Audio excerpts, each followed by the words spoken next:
Today's episode is brought to you by Modern Grower. Modern Grower is your source for time and labor-saving farm tools, such as the Paper Pot Transplanter, Quick Click Seeder, and the Jang Direct Seeder. Turn laborsome tasks into free time with tools by Modern Grower. One thing with regards to funding the kids' Roth, and obviously you're not a tax advisor, so people can take this for what it's worth. How does that work? Because that's something I think maybe a lot of people listening to this have not heard about. Right. And I spent a lot of time, you're told you need to start investing for your kids. And I would say the advice I always heard is there's lots of ways to pay for college or community college or anything. And so we needed to make sure we were secure in our own finances, that we were meeting our own financial goals to set ourselves up for retirement before we started doing that, which made, again, having the garden pay for that super logical in our minds. The trick we looked at 529 plans, we looked at other options, just a straight brokerage account. The Roth just made so much sense.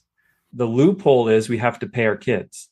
And actually this is funny. So Social Security Administration sent me a letter saying my youngest daughter, Bergen, when she was 6, they weren't going to put her Social Security investment in her Social Security account because they couldn't figure out how a 6-year-old earned $3,000 in a year. And so I still haven't completed it because, of course, they're making me handwrite letters to them and they want me to fax things, and I don't even have a fax machine.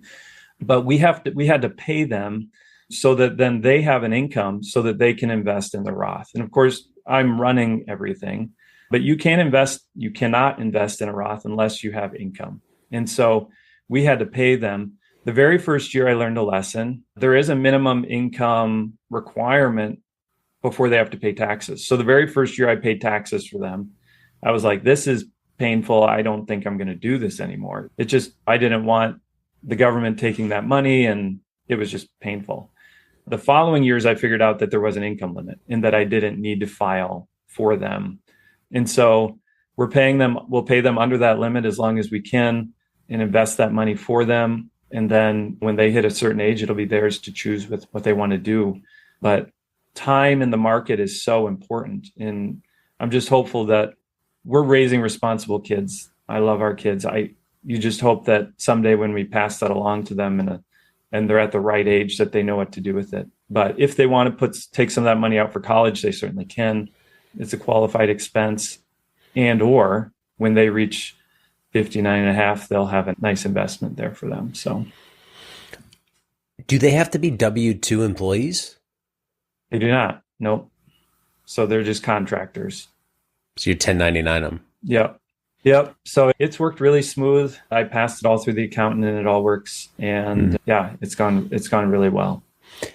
So if they earn, we'll say you want to max their contribution at $3,000, they have to earn at least $3,000. Yep. That's it. Got it. No, that's really smart. I love the idea of that. I think it's good planning from a parental standpoint. How do you let them know that? Obviously, the younger one, it's not always going to land, but a 12-year-old can start to get their mind wrapped around this. How do you explain this? Because there's a few benefits I see that there could be. One is you're actually saving for them, but it's another thing to let them know we are doing this, why we're doing this, the importance of doing this, the whole mindset side of things. Yeah. Oh, we talk about it a lot. I think the beauty of homeschooling is we can choose how we educate our kids.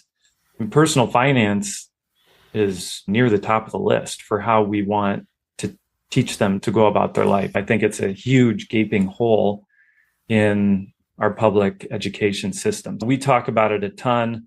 The other day I brought it up. They were in charge of harvesting zucchini, and we kept getting baseball bat sized zucchini, which means they were missing zucchini. And so it's great to feed those to the pigs. It's nice that we have pigs that can eat that stuff, but those are sales we're not getting by them missing those zucchini. And so just brought it up to them. It's like, this is your money that you go out there and harvest. You need to pay special attention to this and do the very best job you can. because this is your money that you are earning. And yeah, we talk about it constantly. They certainly know about the Roths. Vanguard sends them mail that they love opening. We try not to, we talk to them about oversharing with friends a little bit as far as how much they have invested. But no, it's all good education for them. And the same story with entrepreneurship. That's a huge part of what we're trying to teach as well. How to run a business, how to manage a business, the finances. We go over profit and loss with them every month at the garden. So yeah, we hope it's helpful for them. That's awesome to hear. Hello, growers. Looking for a simple way to supercharge your diet with powerful nutrients? Meet broccoli microgreens.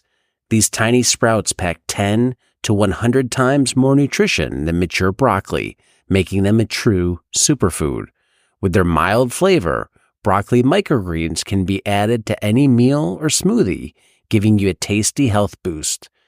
They're easy to grow, ready in just 7 to 9 days, and thrive in various environments.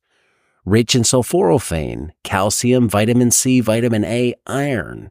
They protect your cells and fight inflammation. Perfect for boosting your health goals or as a market crop. Start growing them today and experience the benefits. Get 100% organic, pathogen-tested and pathogen-free broccoli microgreen seeds at shop.moderngrower.co or using the link below.